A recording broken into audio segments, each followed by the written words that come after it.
속에 역사하여 주셔서 하나님의 말씀이 생명의 씨앗으로 심어지게 하여 주시고 30배, 60배, 100배로 열매 맺어 하나님께 영광 돌리는 참된 제자들로 세워지도록 역사하여 주옵소서. 부족한 좋은 십자가대로 감춰주시고 오늘도 주께서 우리에게 주시고자 하시는 말씀 선포되어지도록 사용하여 주시고 능력의 팔로 붙들어 주옵소서. 원수마귀 사단의 세력 나사렛 예수 이름으로 결박당하여 떠나가게 하시며 주의 말씀이 선포되어질 때 모든 어둠의 영들이 떠나가고 우리의 모든 병든 것과 약한 것이 고침받는 시간이 되도록 성령으로 통치하여 주옵소서. 예수 그리스도의 이름으로 기도드립니다. 아멘. 하나님은 하나님의 백성들이 뜻을 세워 믿음으로 행하기를 기뻐하시는 줄을 믿으시기 바랍니다. 이렇게 살고 저렇게 살고 되는 대로 살기를 하나님 원하신다면 우리에게 말씀 주시지 않았겠지요. 또 성령을 우리에게 주시지 않으셨을 겁니다. 그러나 우리가 하나님의 자녀가 됐으면 하나님의 말씀을 푯대로 삼고 그리고 성령의 주시는 감동과 인도하심 가운데 살아가서 아버지의 뜻대로 행하는 자로 살아가기를 원하시기 때문에 그렇게 아버지의 뜻을 마음의 뜻으로 품고 살아가는 그 심령들에게 하나님은 그렇게 살아갈 수 있는 은혜와 능력도 더하여 주시는 줄을 믿으시기 바랍니다. 한 주간 동안도 살아가는 동안 여러분 마음속에 나는 하나님의 뜻대로 살아갈 거야. 나는 하나님과 동행하는 사람이 될 거야. 하나님의 은혜를 내가 가지고 살아갈 거야. 그런 뜻을 세우고 내가 기도하며 살아가야지. 또 뜻을 세우고 내가 전도하며 살아가야지. 뜻을 세우고 내가 헌신하며 살아가야지. 뜻을 세우며 그렇게 살아갈 때 하나님은 그렇게 살아갈 수 있는 은혜와 힘을 더하여 공급하여 주시는데 그런 축복을 누리는 성도들 되시기를 주님의 이름으로 축복합니다. 오늘 말씀을 통해서 그러면 하나님의 뜻이 무엇일까 우리가 생각하면서 인도받아야 하겠지요. 오늘 우리가 읽은 마태복음 7장의 말씀부터 그리고 이 8장까지 7장의 이 말씀은 마태복음 5장에서부터 예수님이 말씀하셨던 산상수훈의 결론이 되어지는 부분입니다. 산상수훈을 통해서 예수님이 여러 가지 말씀을 해 주셨는데 그런데 예수님께서는 결론적으로 하시는 말씀이 뭐냐 하면 너희들이 행하는 자가 되어야 된다. 내 아버지의 뜻대로 행하는 자가 되어야 된다 하는 것을 예수님이 말씀하고 계시는 것이요. 우리가 읽은 오늘 본문 21절의 말씀에 보면 나더러 주여 주여 하는 자마다 다 천국에 들어갈 것이 아니요 다만 하늘에 계신 내 아버지의 뜻대로 행하는 자라야 들어가리라 라고 말씀하십니다. 그러면서 이어서 예수님이 이렇게 말씀하시지요. 그날에 많은 사람이 나더러 이르되 주여 주여 우리가 주의 이름으로 선지자 노릇하며 주의 이름으로 귀신을 쫓아내며 주의 이름으로 많은 권능을 행하지 아니하였나이까 하리니 그때에 내가 그들에게 밝히 말하되 내가 너희를 도무지 알지 못하니 불법을 행하는 자들아 내게서 떠나가라 하리라 이렇게 말씀하셨습니다. 그러시면서 말씀하시기를 그러므로 누구든지 나의 이 말을 듣고 행하는 자는 집을 반석 위에 지은 지혜로운 사람 같지만 말씀을 들어도 행하지 않는 사람은 집을 모래 위에 세운 어리석은 사람과 같다. 예수님이 이렇게 말씀하십니다.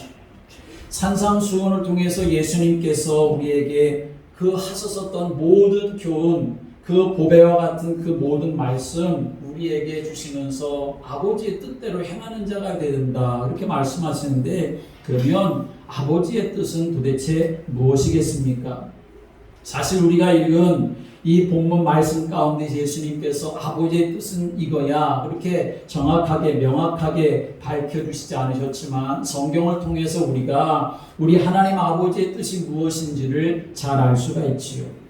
오늘 이 아침에 하나님 아버지 앞에 나와 예배드리는 저와 여러분 모두가 우리 아버지 하나님의 뜻을 잘 깨닫고 또 그 뜻을 행하는 그러한 믿음의 사람이 돼서 이 땅에서도 천국 백성으로 살고 이 땅에서 믿음의 집을 지어 살아가는 성도들 되시기를 주님의 이름으로 축복합니다. 그러면 하나님의 뜻은 무엇일까요? 산상수훈을 통해서 우리에게 강조하시는 가장 중요한 하나님의 뜻 가운데 하나는 무엇이냐? 요한복음 6장 39절의 말씀에 오면 예수님이 이렇게 말씀하셨습니다. 나를 보내신 이의 뜻은 내게 주신 자 중에 하나도 내가 잃어버리지 아니하고 마지막 날에 다시 살리는 이것이니라. 그렇게 말씀하십니다. 하나님의 뜻은 한마디로 말하면 모든 영혼들이 다 구원받기를 원하시는 것이다 하는 것을 말씀하시는 것이요. 성경을 통해서 우리에게 보여주신 많은 사람들, 믿음의 사람들의 모습을 우리가 보면 그들이 행한 것, 특별히 사도 바울 같은 경우를 보면 그가 행하는 모든 일들의 중심에는 뭐가 담겨져 있었느냐? 주의 복음이 증거되어져서 영혼들이 구원받기를 원하는 것, 그게 바로 사도 바울의 중심 속에 항상 자리 잡고 있었습니다. 그 영혼 구원하는 일을 위해서 가장 우선하는 삶을 살았던 사람이지요. 오늘날도 마찬가지입니다. 교회의 생명과 교회의 사명은 무엇이겠습니까? 그것은 바로 주의 복음을 증거하고 모든 영혼들이 구원받게 하는 일, 그것이 바로 교회의 생명이고 교회의 사명이 되는 줄을 믿으시기 바랍니다. 사도행전 1장 8절에 예수님이 승천하시기 직전에 예수님께서 성령을 약속하셨지요. 성령을 주시고 권능을 주시는 하나님의 뜻은 결국 무엇이냐? 온 유대와 사마리아와 땅끝까지 이르러 내 증인이 되더라고요. 예수님의 복음을 증거하는 그러한 삶을 살아가는 것이라는 것을 말씀을 하셨습니다.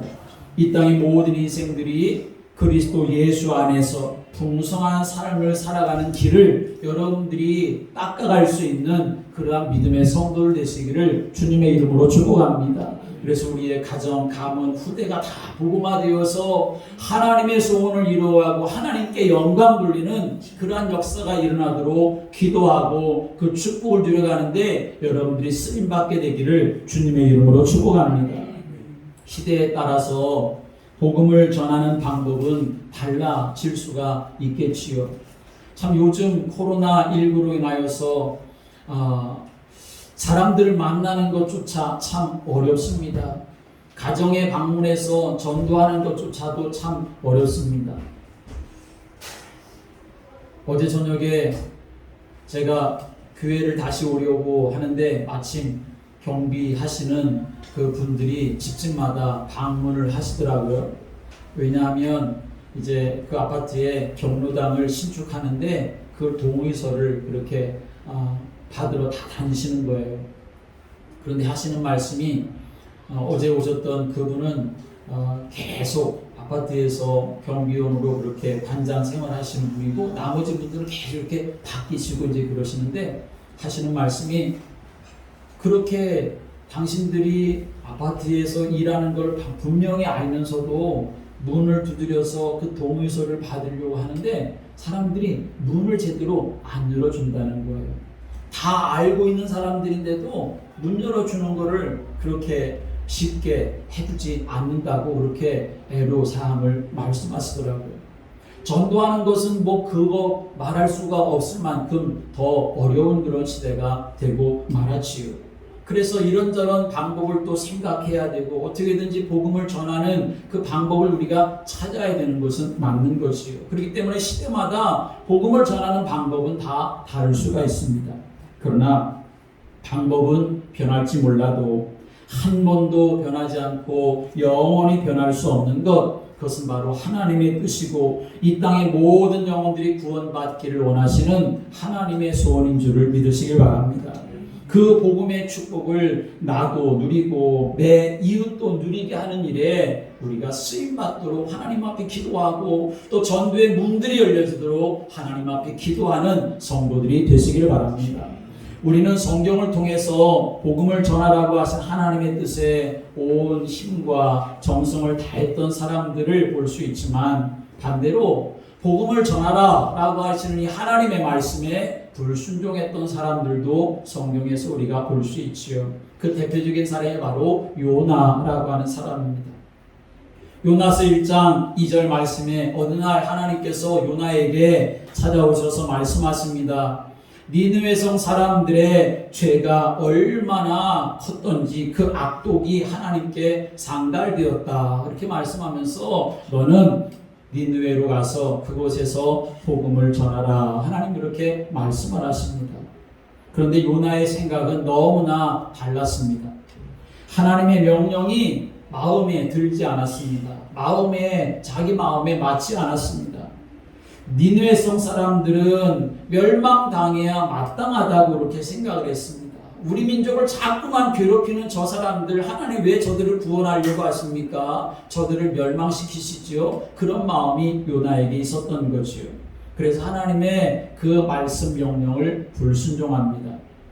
그런데 특이한 사실은 요나서 1장 3절의 말씀에 보면 하나님의 말씀을 불순종하는 요나에 대해서 표현하기를 요나가 하나님의 말씀을 불순종했다 그렇게 말씀하지 않고 함께 하겠습니다. 여호와의 얼굴을 피하여 가고 여호와의 말씀을 불순종했다 그렇게 말씀하는 게 아니라 성경에 뭐라고 말씀하냐면 여호와의 얼굴을 피하여 갔다라고 이렇게 말씀을 합니다.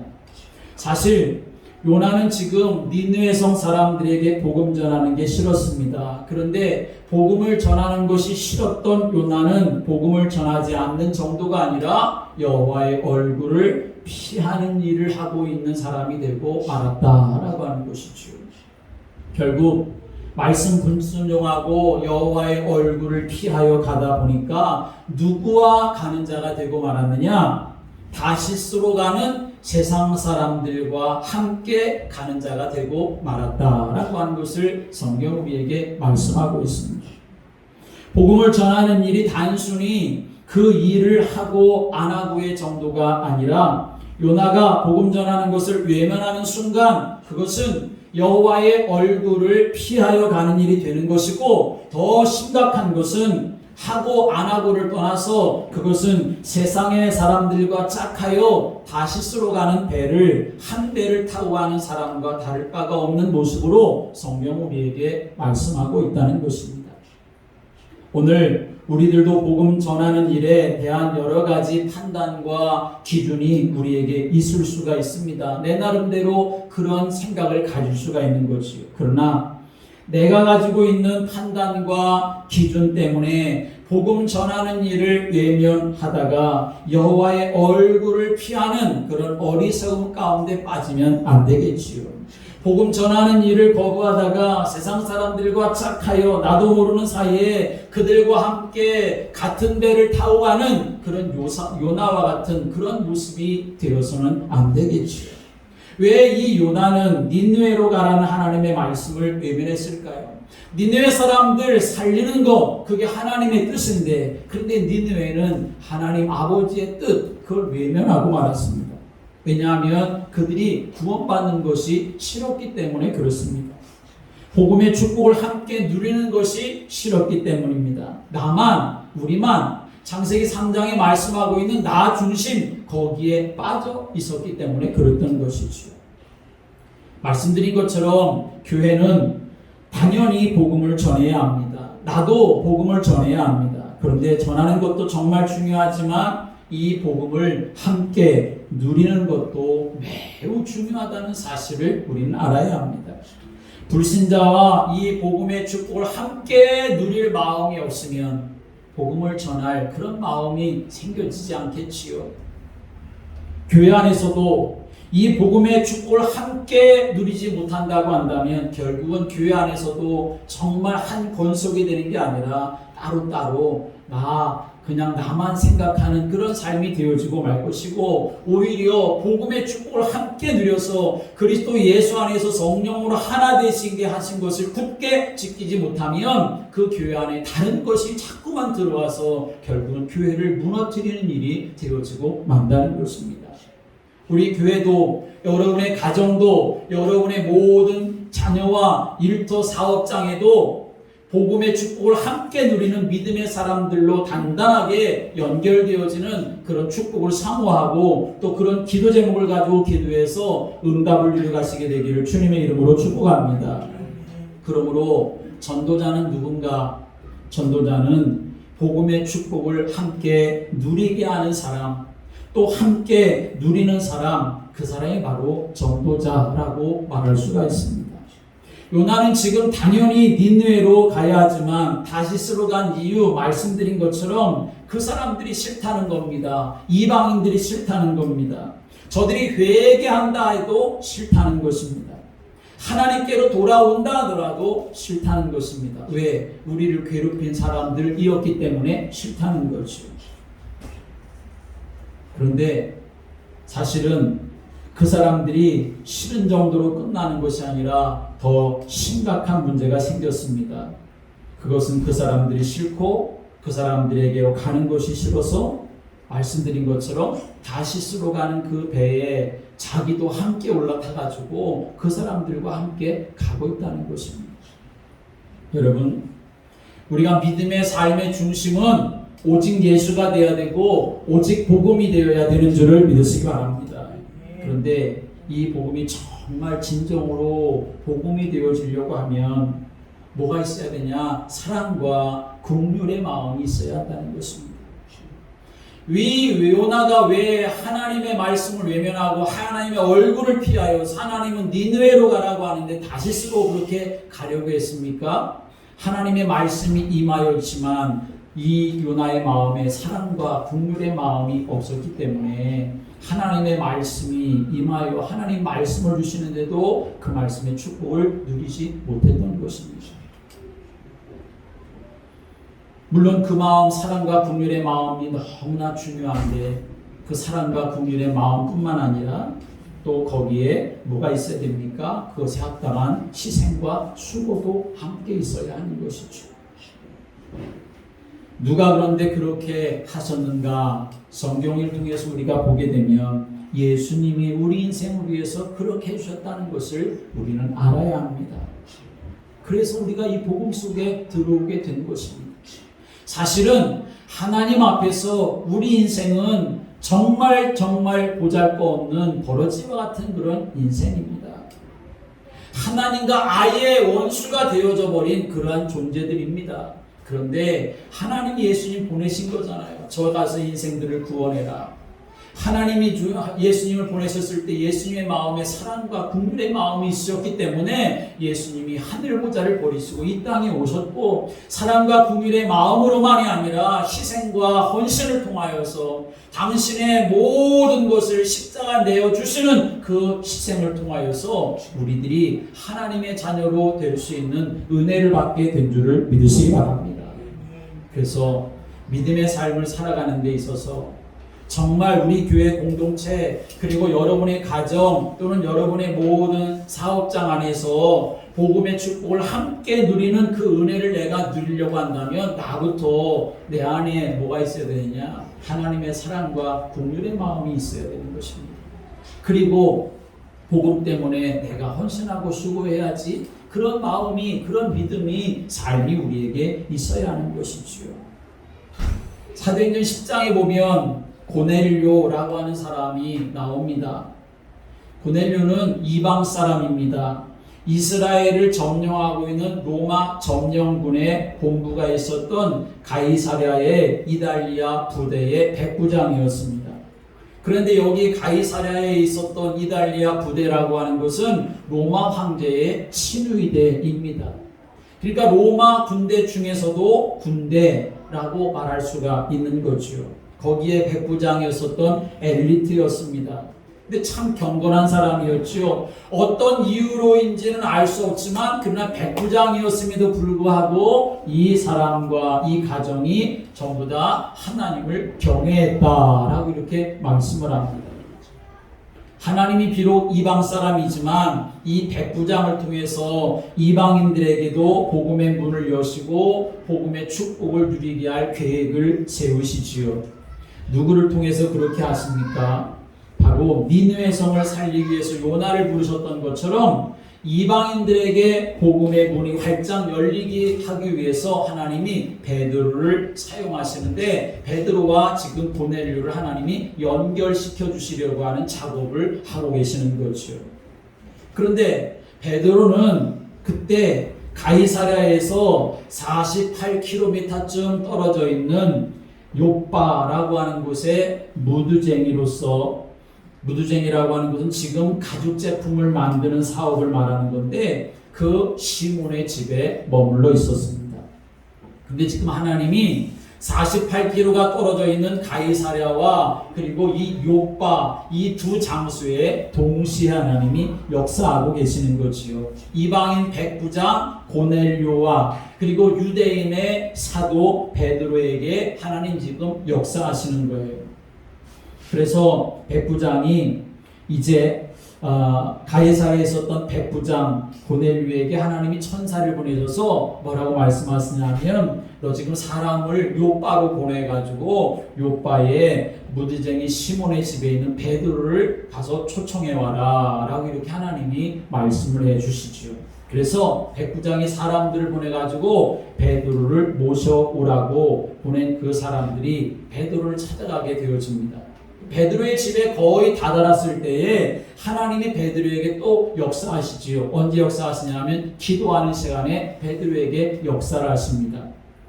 베드로가 기도할 때 환상을 보는데 하늘이 열리고 하늘에서 큰 보자기가 내려오는데, 거기 보자기 안에를 이렇게 들여다보니까 거기엔 부정한 짐승들이 담겨져 있었지요.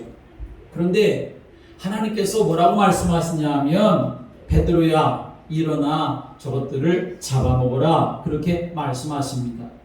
베드로가 보니까 부정한 짐승들이기 때문에 하나님이 이렇게 말씀하시는데 베드로가 뭐라고 대답하냐 하면, 주여 그럴 수 없나이다. 속되고 깨끗이 아니한 것을 내가 결코 먹지 아니하겠나이다 라고 이렇게 하나님 앞에 말을 하지요.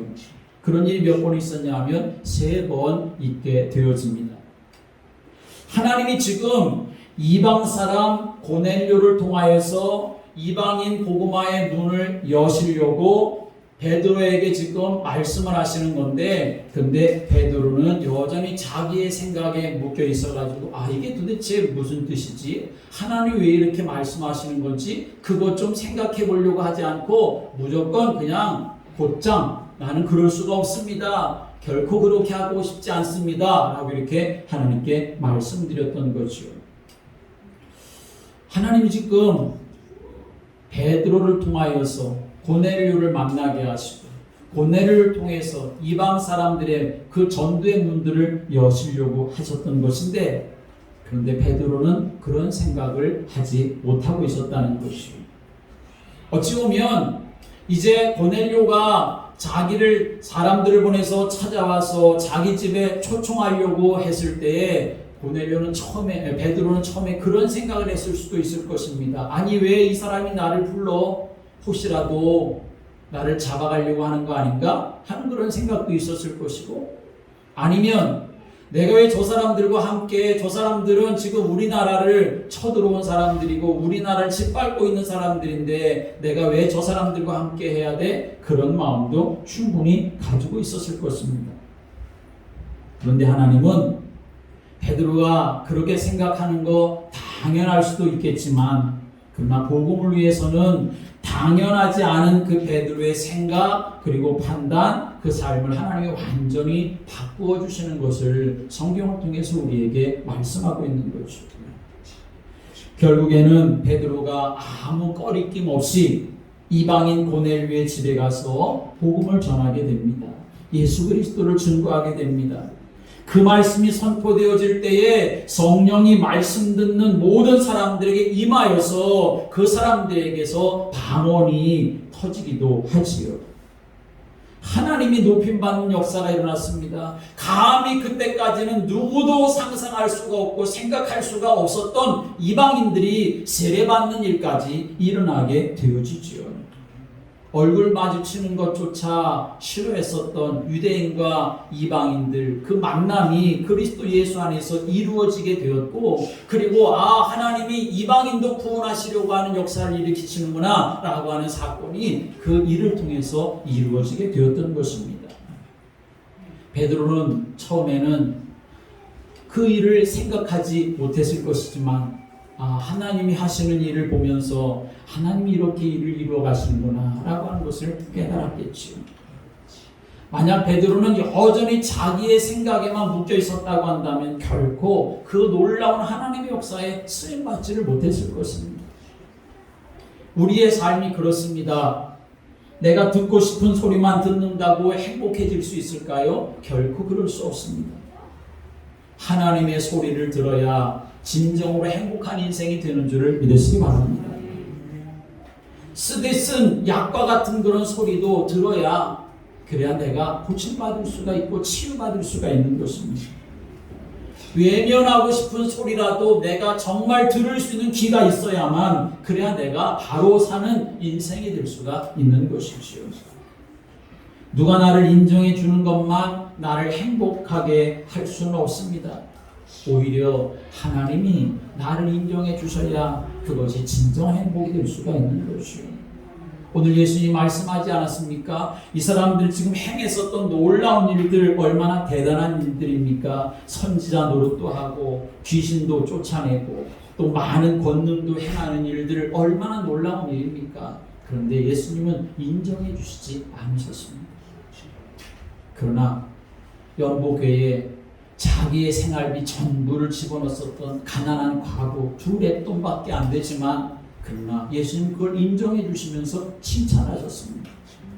오늘 저나 여러분이 무엇을 했다 안 했다 크다 작다 그것이 문제가 아니라 주님으로부터 인정받을 수 있는 하나님의 아버지의 뜻을 깨닫고 그것을 따라 삶을 살아갈 수 있는 그러한 믿음의 성도들 되시기를 주님의 이름으로 축원합니다. 하나님이 여러분을 사용하실 때 요나나 베드로의 거부하는 모습을 다 버리고 이사야 선지자처럼 내가 여기 있나이다 나를 보내소서 하는 그 마음과 삶이 되어서 주님 나라와 복음을 또 교회를 든든하게 세워가고 확장해 나아가는 믿음의 사람들로 쓰임받게 되기를 주님의 이름으로 축복합니다. 복음을 전하는 일, 여러분 이것이 바로 최고의 축복이 되는 줄을 믿으시기 바랍니다. 그것이 누구를 통해서 되어질까요? 복음을 깨달은 사람을 통해서 되는 겁니다. 그런데 복음을 깨달은 사람을 통해 하나님이 하시려고 하는 가장 중요하고도 첫 번째 되는 것이 무엇이냐? 마태복음 16장 16절의 말씀 오면 주는 그리스도시요 살아계신 하나님의 아들이십니다. 베드로가 고백하지요. 그러자 예수님께서 17절에 바요나 시몬아 내가 복이 있도다 이것을 알게 하려는 혈육이 아니요 하늘에 계신 내 아버지시다 이렇게 말씀합니다. 하나님의 은혜라는 거지요. 하나님이 알게 하셨다는 거지요. 그러니까 어떻게 하라는 것입니까? 모든 걸 하나님의 은혜로 하라는 것입니다. 모든 걸 하나님께 감사함으로 겸손함으로 하라는 것이지요. 그러면서 복음을 깨달은 사람을 통해서 하실 중요한 말씀을 예수님께서 하시는데 세 가지를 말씀하십니다. 그 첫 번째가 뭡니까? 18절 말씀해 보니까 이 반석 위에 내 교회를 세우리라 말씀하십니다. 교회를 세우는 것, 교회가 든든하게 세워지게 하는 것, 복음을 깨달은 자가 붙잡아야 할 첫 번째다라고 하는 것을 말씀하는 것이죠. 하나밖에 없는데 그 하나가 뭐냐? 하나가 되는 것을 말하는 것입니다. 요나 같은 마음, 니느웨 성 사람들, 저 사람들이 무슨 구원을 받아 하나님의 심판을 받아서 멸망해야지 나는 가지 않을래요 라고 하는 그 마음을 다 버리고 하나님의 말씀으로 하나 되어지는 것, 복음으로 하나 되어지는 것, 그래야만 교회는 든든하게 세워지는 줄을 믿으시기 바랍니다. 베드로와 같은 그런 마음, 나는 결코 그럴 수 없습니다 라고 하는 것이 아니라 성령의 인도를 받아야만 정말 하나님이 기뻐하시는 은혜 속에 삶을 살아갈 수가 있는 것이죠. 여러분 하나님의 말씀 붙잡고 살아가시기를 주님의 이름으로 축복합니다. 우리 집사님이 기도하셨던 것처럼 정말 그 강단에서 선포되어지는 그 말씀을 가지고 모든 성도들이 함께 한 방향을 향해서 그걸 가지고 기도하며 하나 되어지는 것이 하나님께 영광이 되어지고 또 그 응답이 우리에게 임하여지게 되는 줄을 믿으시기 바랍니다. 예수님이 3년 공생에 마치시고 이제 십자가의 고난 앞에 두시고 체포되시기 전에 기도하셨습니다. 그 기도하신 내용 요한복음 17장의 말씀에 보면 예수님이 이런저런 기도를 하시는 중에 그 기도하신 내용 중에 한 가지가 뭐냐 하면 바로 하나 되기를 위해서 기도하셨다라고 하는 것을 우리는 알아야 합니다. 요한복음 17장 9절의 말씀에 보면 내가 그들을 위하여 비옵나니 내가 비옵는 것은 세상을 위함이 아니요 내게 주신 자들을 위함이니이다 라고 말씀하시면서 기도하시죠. 제자들을 위해서 기도하시고 거룩한 복음의 공동체를 위해서 기도하시는데 그 내용을 보면 11절에 거룩하신 아버지여 내게 주신 아버지의 이름으로 저희를 보존하사 우리와 같이 저희도 하나가 되게 하옵소서 라고 이렇게 기도하십니다. 21절의 말씀에도 보면 아버지께서 내 안에 내가 아버지 안에 있는 것 같이 저희도 다 하나가 되어 우리 안에 있게 하사라고 기도하십니다. 22절의 말씀에도 내게 주신 영광을 내가 저희에게 주었사오니 이는 우리가 하나가 된 것 같이 저희도 하나가 되게 하려 함이니이다 라고 이렇게 기도하십니다. 23절에서는 결론적으로 왜 하나가 되어야 되느냐, 곧 내가 저희 안에 아버지께서 내 안에 계셔 저희로 온전함을 이루어 하나가 되게 하려 함은 아버지께서 나를 보내신 것과 또 나를 사랑하신 같이 저희도 사랑하신 것을 세상으로 알게 하려 하심이니이다 라고 말씀합니다. 왜 우리가 그리스도 예수 안에서 하나 되어야 되느냐? 함께 복음의 축복을 누리는 것뿐만 아니라 하나가 되어져야만 영적인 힘을 가지고 이 땅에서 복음을 증거하는 공동체로 살아갈 수 있고 성도로 살아갈 수가 있기 때문에 예수님의 아버지와 하나 된 것 같이 우리도 함께 하나가 되어지고 성령 안에서 함께 되어지는 축복을 누리기를 예수님이 간절히 기도하셨던 것입니다. 사랑하는 여러분, 여러분이 하나님과 하나가 되는 은혜가 있게 되기를 주의 이름으로 축복합니다. 그게 바로 임마누엘입니다. 복음과 하나 되어야 합니다. 그것은 바로 성령 충만입니다. 교회와 하나가 되어야 됩니다. 그게 바로 충성입니다. 성도들과 하나 되어야 되지요. 그게 바로 사랑입니다. 예수가 나의 주가 되고 예수가 나의 그리스도 되심을 고백하는 자가 가장 먼저 중요하게 받아 누려야 될 응답은 뭐냐? 바로 복음 안에서 하나 되는 교회의 축복. 그게 바로 우리가 받아 누려야 될 응답이 되는 것입니다. 그래서 성령 안에서 하나 되게 하신 것을 여러분이 굳게 지켜나가고 그리고 분리시키고 깨트리고 이간질시키는 모든 흑암의 세력들을 꺾어버리고 주와 동행하며 성도들과 함께 복음의 축복을 누리는 성도들 되시기를 주님의 이름으로 축원합니다. 또 예수님께서 두 번째로 내가 이 반석 위에 교회를 세우리니 그렇게 말씀하시고 두 번째는 음부의 권세가 이기지 못할 것이다 라고 말씀하셨습니다. 어둠의 권세, 사망의 권세, 하나님과 복음을 대적하는 세력이 무너지도록 영적 싸움을 해야 한다라고 하는 것을 말씀하는 것입니다.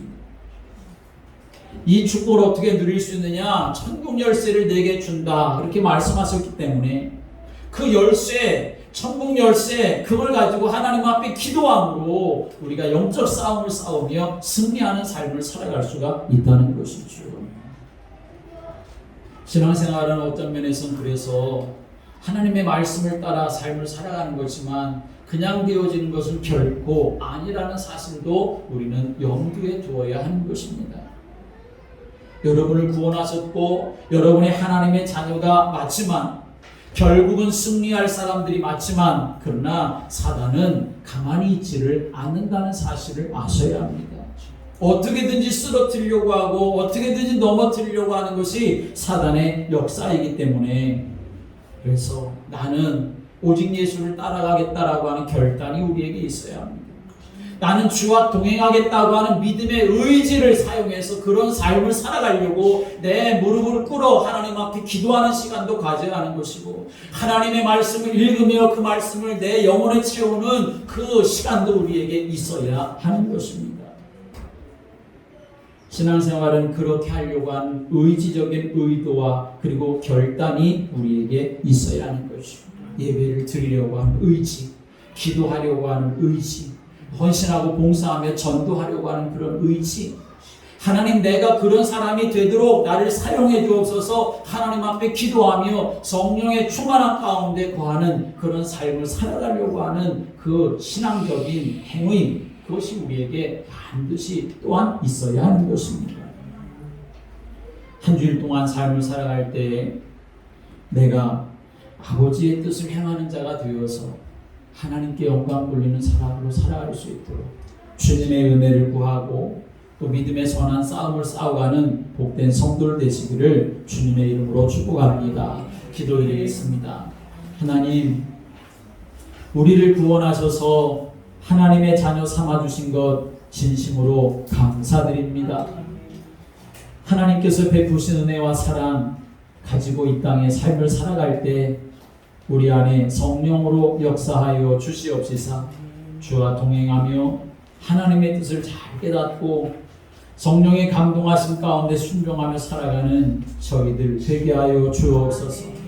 복음 안에서 하나 되게 하여 주옵소서. 교회와 하나 되게 하여